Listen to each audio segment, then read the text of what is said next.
Buenas tardes, señores estudiantes. Bienvenidos a un nuevo video de recuperación de la asignatura de Arquitectura de Computadores. En esta clase pues vamos a conversar sobre los diferentes periféricos. Tenemos entonces los periféricos de las computadoras. Un periférico es un dispositivo, un aparato auxiliar e independiente conectado a la unidad central de proceso. Entonces pues tenemos que gracias a los periféricos, los computadores se comunican ya sean con el usuario, con otros computadores, ¿sí? Y nos permiten pues el acceso o nos permiten el control de las computadoras. Bien, entonces nos dice que un periférico es toda pieza que no pertenece al núcleo fundamental de la computadora. ¿Cuál es el núcleo fundamental? La unidad central de proceso, la memoria, la unidad de control, la unidad aritmética lógica. La memoria principal, recordemos, siempre que cuando hablamos de memoria nos referimos a la memoria principal o memoria RAM. Bien, entonces estos aparatos, los periféricos, le permiten a este núcleo central realizar operaciones de entrada-salida, complementarios a los procesos que realiza el CPU. Asimismo, hemos visto que existen buses. Los buses son los dispositivos, en cambio, que nos permiten la comunicación entre el núcleo fundamental de la computadora y los periféricos. Nos permiten la comunicación entre el CPU, la memoria RAM y los periféricos de entrada-salida. Tenemos los buses de direcciones que nos permiten escoger la dirección del dato o del periférico al que se quiere acceder. El bus de control permite realizar operaciones sobre los datos que consisten en lectura, escritura o modificación. Y el bus de datos pues es simplemente en donde pasan los datos, en donde se transmiten los datos.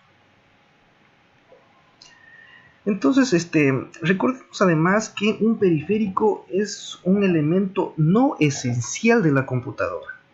¿Sí? Es decir, pues, si consideramos la arquitectura de von Neumann, los periféricos no entran dentro de la arquitectura de von Neumann, son entonces unidades adicionales. Entonces, bueno, decimos que el teclado y el monitor son imprescindibles en cualquier computadora personal, pero esto no era así. ¿Sí? En los primeros modelos de computadoras, sí, no había monitor, sino que simplemente se imprimía en una tarjeta los resultados. ¿Sí? Lo mismo ocurre con el teclado. Bien, entonces, pues, ahora en la actualidad, sí, en un computador personal al menos, se considera muy importante, por ejemplo, el teclado, el monitor, pero por ejemplo el teclado también se lo puede prescindir, por ejemplo con un monitor touch, o también puedo controlar el computador por voz o por cámara, ¿sí? Entonces pues no son componentes fundamentales. Bien, tenemos tipos de periféricos. Tenemos los periféricos de entrada, ¿sí? Entonces pues es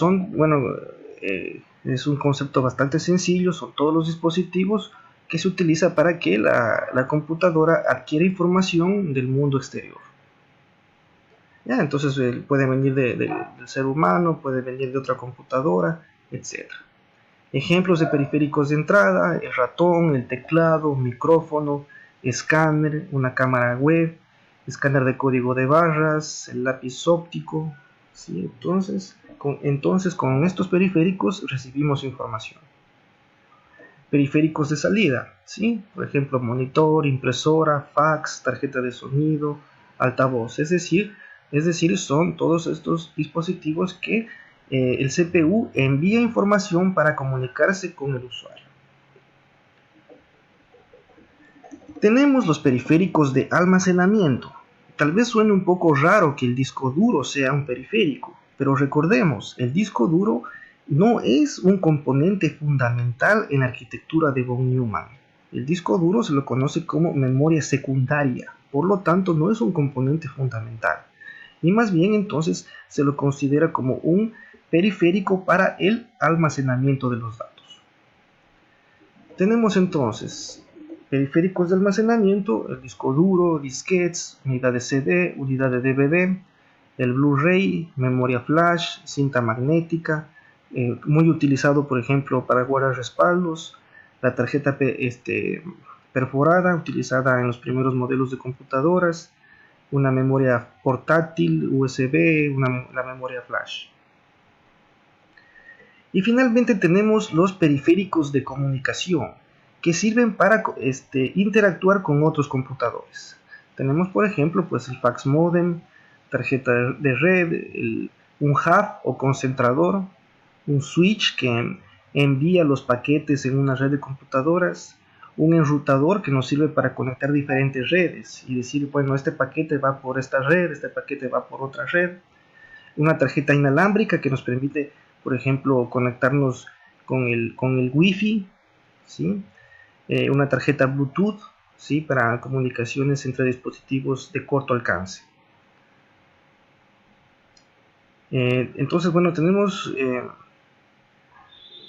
también que existen traductores que son circuitos electrónicos denominados interfaz.